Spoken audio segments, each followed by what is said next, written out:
whether it's, you know, getting around screens or chasing point guards or, you know, need that grip to dig in and box out. You know, it's just something that I think, you know, big to small, they can really get a lot out of this. Hey guys, what's poppin'? Jacques Slade here, and this is your in-hand look at the new Nike PG4. As you can see right away, there are a few changes to the style and design of the shoe, but as the big G on the tongue suggests, the collabs are still going strong. These are my first impressions. Let's start with the basics. The PG4 is going to stay at the $110 price point, which I think is a good move from Nike Basketball. Nike has done a great job of keeping Paul George's shoe affordable. As you guys probably know, basketball sneakers can run up to like $200. So to grab something for close to, I would say almost half of that price that still has the same sort of thoughtful and purpose-driven design is really pretty incredible. I like to think of it like the new iPhone Plus versus the normal iPhone. With the higher price model, you may get a bit more tech, but the base model is really more than enough for most of us. And again, this is a signature shoe created for literally one of the best players in the game today. $110? That's pretty impressive. So what is different about the PG4 versus the last model? Well, the first thing I think everyone notices is the upper. I talked to the designer, Tony Hartman, about the change, and this is what he had to say. I don't think there was any intentional callback to anything we'd done previously. You know, I love the glove personally. That's one of my favorite shoes, Zoom Flight 98. But there was no intentional, you know, reference to that. I think for him, this was just like, let's really talk about the innovation that we're bringing in the bottom and take away all distractions from the upper, keep it really clean, which we feel like makes his shoe stand out from everything else that's out there on the court right now. Now, when he makes reference to the glove, he's actually talking about the Zoom Flight worn by Gary Payton. I'll let my buddy Nick, he'll explain it better. Hey, I'm Nick Engvall from Sneaker History, and I'm here to tell you a little bit more about the glove. The glove was officially called the Nike Zoom Flight 98. It was actually designed by Eric Avar. The shoe used what was called a spandex fit sleeve. That's the zip-up part, obviously. It also used a Phylon midsole and Zoom Air in the forefoot and heel and retailed for $110. In 2009, Nike released the Zoom Flight Club. The Zoom Flight Club used what was called the Nike Flight System and features Zoom cushioning in the heel with the iconic shroud design wrapping the shoe. Funny enough, that change is actually going to mean different things to different people. For people that have been in the game, they'll think of the Zoom Flight, and for those that are new to the game, they'll think of the Nike Adaptive DB. Tony assured me that neither served as inspiration for the PG4, but there's definitely a similarity between them. I think we all can see that. And as for the PG4, you can see that the zipper actually extends from down by the toe and all the way up to the middle of the shoe towards the tongue. During the launch, Tony and Paul talked about the design and actually mentioned that they wanted to show the duality of the shoe. Aside from the marketing aspect of that line, the shoe does have a very distinct look when it is zipped up versus when it isn't. I mixed it up a bit while I was wearing it, and I can see it both ways depending on who you are.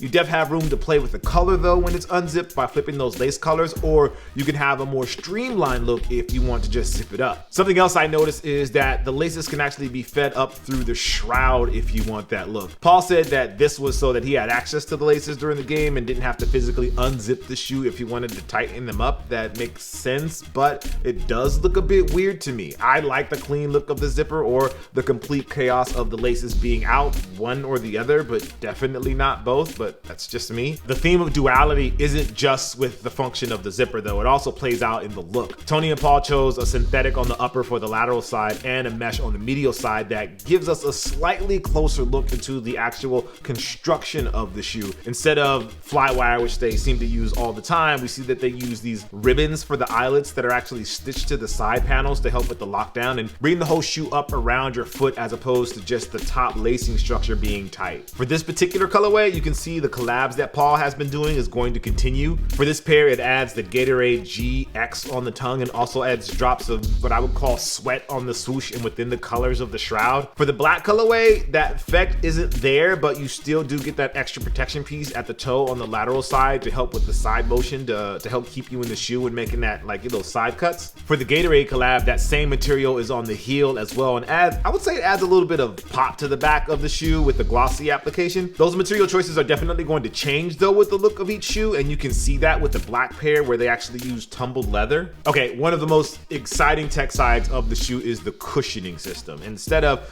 traditional air or zoom, which has been a Nike staple for years, Tony went with what Nike is calling the Air Strobel. For those that don't know what the Strobel is, it's usually like this piece of material, usually some kind of cardboard, that's placed between the insole and the midsole, and it's used to either stitch or attach the upper to the rest of a shoe. It's a technique that shoemakers have been using for as long as I can remember, and Nike is switching it up a bit with the PG4. The Air Strobel is a new method of creating that Strobel board, and actually I'll let Tony explain it here. So essentially what the innovation team is doing is trying to get the air closer to the foot and take out that barrier. If you imagine laying on your mattress at home but putting a piece of cardboard over it, it's not going to be as comfortable as if you can pull that cardboard out and lay directly on the mattress. Right. So that's essentially what we're trying to do with the Air Strobel. So the airbag is really replacing that piece of material that stitches the upper together, so it sits right under your foot. After trying it out for a few games, it didn't immediately feel as responsive as the sensation I got from, say, the KD12 or the Zoom AJ1, but it did feel softer, if that makes any sense. See, the difference in the feeling is what you get when you use Air versus Zoom. In my mind, Zoom tends to have a little more pop in it than Air, and you immediately feel that when you put these on. As Tony made clear, this does provide a level of comfort you couldn't get before because it moves the cushioning of the shoe closer to your foot, so you're bound to feel it more. It is literally like having the Air unit sit right underneath the insole of your shoe. These insoles are a little thicker, by the way, than your normal insoles, but they're nothing too crazy. The part we actually don't hear much about is the foam that they're using. I asked if it was a React, and I was told that it wasn't, but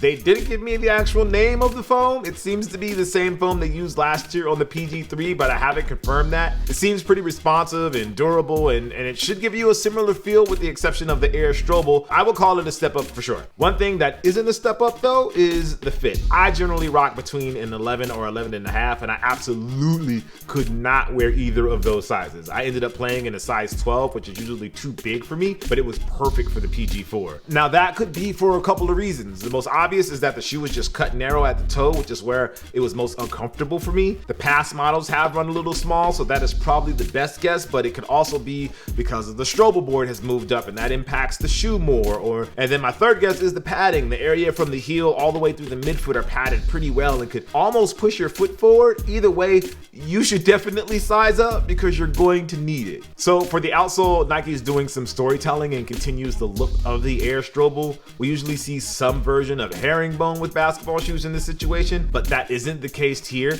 In addition to getting an actual glimpse of the Strobel board, the pattern of the outsole actually mimics the shape and design of the Air Strobel. The court we used was a temporary court, and I don't really want to make a decision on how well the traction performs based on that. That's not to say it was terrible, but it definitely didn't stick the way that I would have liked it to. The rubber does feel great, pretty middle of the road, meaning it's not too hard and not too soft, and I can see it working both indoors and out. But I did have to wipe my shoes a few times to make sure I wasn't slipping around when I was trying to make a move or either playing defense. Speaking of the Air Strobel, you can actually see the pattern in the dimples of the midsole as well. I thought these were a call out to React when I first saw them, but when I talked to Tony about it, he set me straight and said that it was just another way of storytelling. So overall, I think the PG4 in my mind represents an evolution of Paul's line. From the PG1 to the PG4, we've seen some designs that are slowly turning into the Paul George line, if that makes sense. It's really hard to establish the look of a signature line until you get like to the 5th, 6th, and 7th shoe, and I think we're starting to see that evolution happen with the PG line. We're starting to see that with like the themes behind the shoe and the look and the feel of the shoes.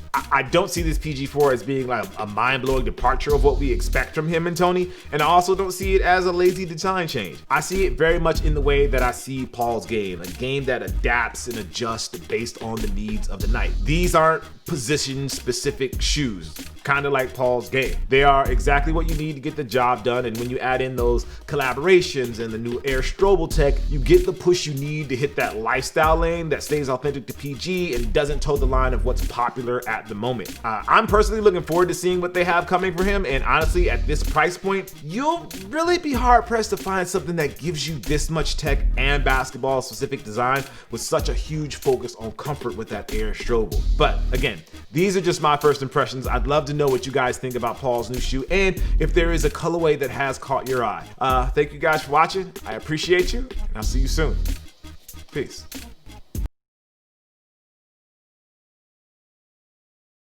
Like what's your message of, I would say, inspiration or aspiration to those people that kind of came from our background, but want to see better or want to do better. There is a way. You know, I am a living proof of there is a way, there is opportunity. There's you know, whatever you put your mind to, whatever you honestly believe in, there's opportunity there. It's gonna be hard to find it, and it's gonna be hard to achieve it, but it's there.